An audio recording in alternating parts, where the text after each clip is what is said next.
Good morning friends. मैं हार्दिक शर्मा आपका स्वागत करता हूं हमारे आज के डेली करंट अफेयर शो में। तो दोस्तों, आज हम कवर करेंगे 17 तारीख का सारा इंपॉर्टेंट करंट अफेयर, कुछ इंपॉर्टेंट क्वेश्चन आज की हमारी कंट्री और कुछ इंपॉर्टेंट डेज। तो चलिए दोस्तों, शुरू करते हैं हमारा आज का प्रेजेंटेशन। सबसे पहले देख लेते दोस्तों, ग्रुप ऑफ सेवन यानी G7। दोस्तों, ये एक इंटरनेशनल ऑर्गेनाइजेशन है और वर्ल्ड की 7 बड़ी इकोनॉमिकली रिच कंट्री इसकी मेंबर्स हैं, जैसे Canada, France, Germany, Italy, Japan, UK और यूनाइटेड स्टेट्स। इसका फाउंडेशन 1975 में हुआ था। इसमें याद रखने वाली बात यह है कि इसका 45th समिट फ्रांस में हुआ था 2019 में। 2020 में यूएसए में होने वाला था 46 समिट, जो पोस्टपोन हो गया है, और यूके में 47 समिट होगा 2021 में। तो आज की दोस्तों जो हमारी कंट्री है वो है G7 नेशन की इटली। इटली एक यूरोपियन कंट्री है। इसकी कैपिटल रोम है। करेंसी यहाँ की यूरो है। प्रेसिडेंट जो है यहाँ के सर्जियो मैट्रेला है। यहाँ के जो प्राइम मिनिस्टर हैं वो गुसेपे कोंटे हैं, और जो यहाँ की लैंग्वेज है वो है इटालियन।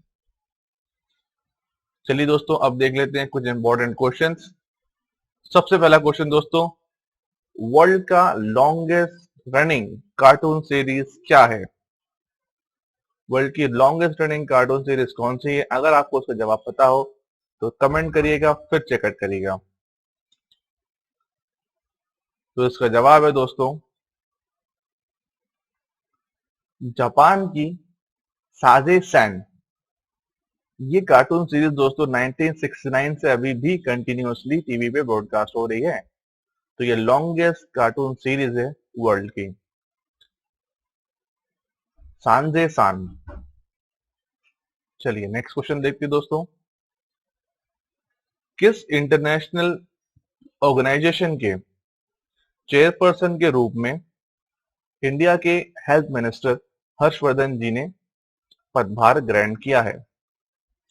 तो किस इंटरनेशनल ऑर्गेनाइजेशन का चेयरपर्सन का पदभार इंडिया के हेल्थ मिनिस्टर हर्षवर्धन जी ने ग्रहण किया है मई से? तो अगर इसका जवाब बताओ दोस्तों तो कमेंट करके पहले बताइएगा, फिर आप इसको क्रॉस चेक करिएगा। चलिए वीडियो पॉज करके चेक कर लीजिए।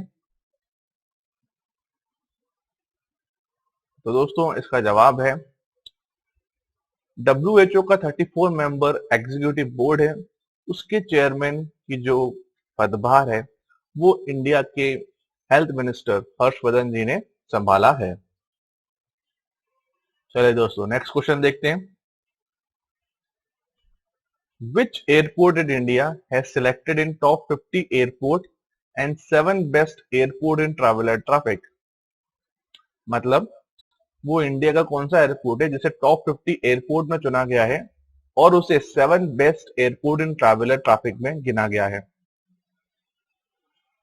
तो इसका जवाब है दोस्तों इंदिरा गांधी एयरपोर्ट दिल्ली।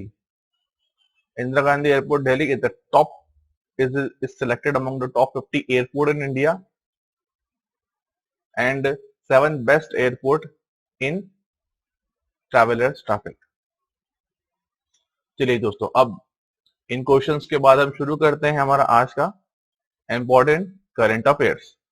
सबसे पहले दोस्तों, इंडिया और चाइनीज ट्रूप्स के बीच में दोस्तों गोलन वैली है, वहां पे एक बहुत ही वायलेंस फेस ऑफ हुआ है।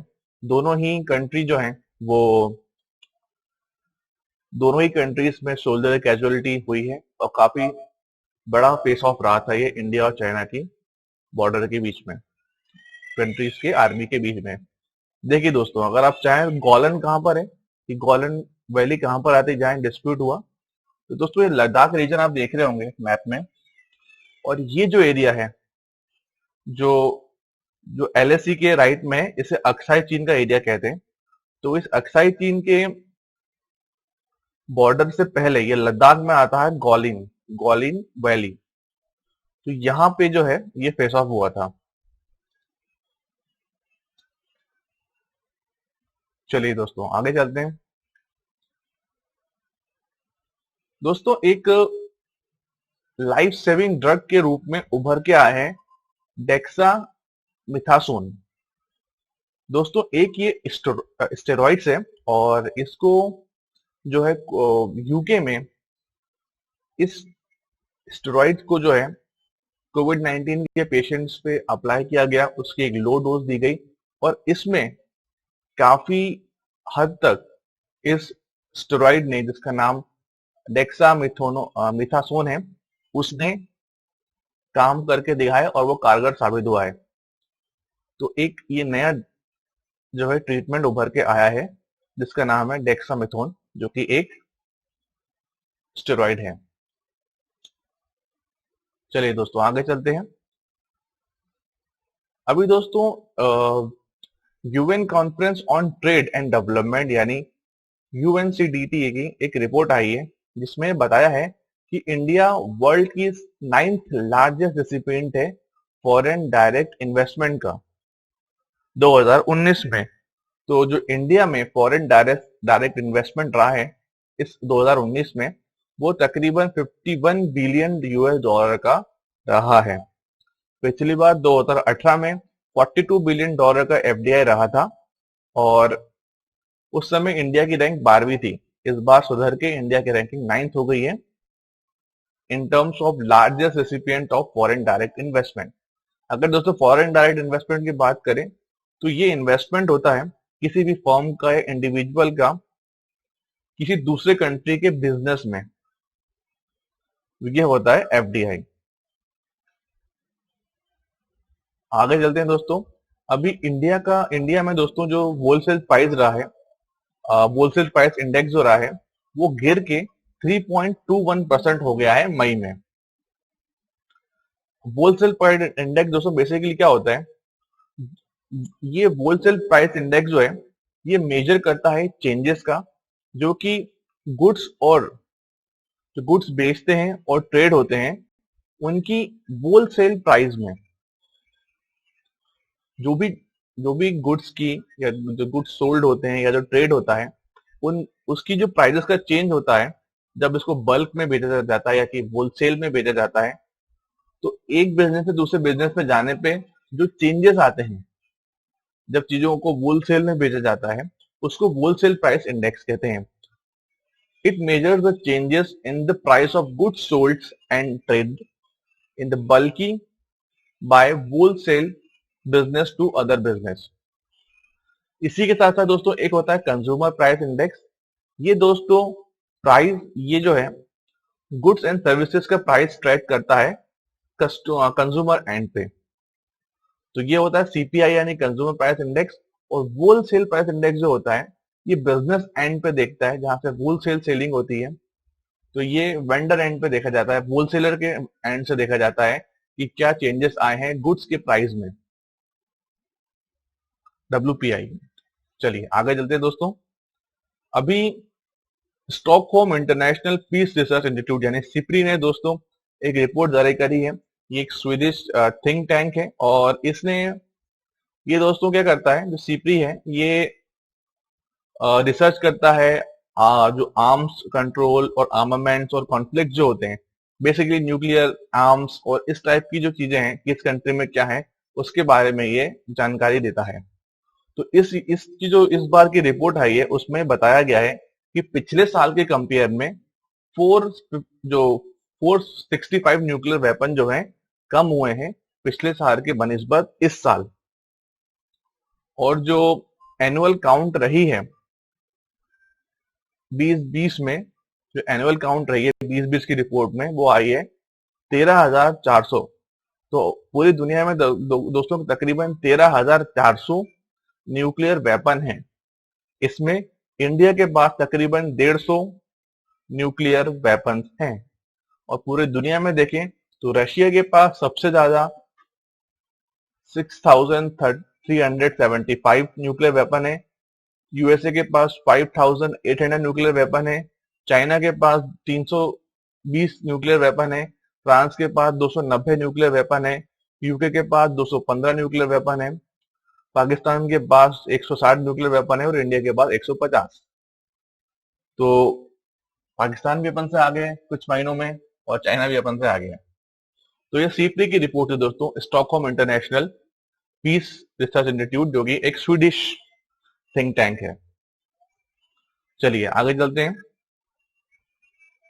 दोस्तों अभी जो इंडियन मेडिकल रिसर्च काउंसिल है, उसने रैपिड एंटीजन टेस्टिंग की बात करी है, जिसके लिए उसने क्यू कोविड-19 एजी डिटेक्शन की बात करी है। ये दोस्तों एक क्वालिटेटिव डिटेक्शन होगा, जो कि सार्स कोव 2 के एंटीजन्स को डिटेक्ट करेगा। और इस टेक्निक से दोस्तों, जो कि ये कोविड-19 एजी डिटेक्शन टेक्निक है, क्यू कोविड-19 एजी डिटेक्शन टेक्निक, ये एक रैपिड एंटीजन टेस्ट है, और इससे जल्दी रिजल्ट आएंगे। और इसको जो आरटीपीसीआर टेस्ट है, उसके साथ मिलकर जो है काम करा जाएगा। जो एंटीजेंस होते हैं, एजी एंटीजेंस, उनकी डिटेक्शन करा जाएगा इस टेक्निक से। और ये दोस्तों, ये जो qualitative detection for specific antigen होगा, ये दोस्तों एक साउथ कोरिया बेस्ड कंपनी है, उससे जो है ये टेक्निक जो है ये ली गई है कोविड-19 एजी डिटेक्शन की।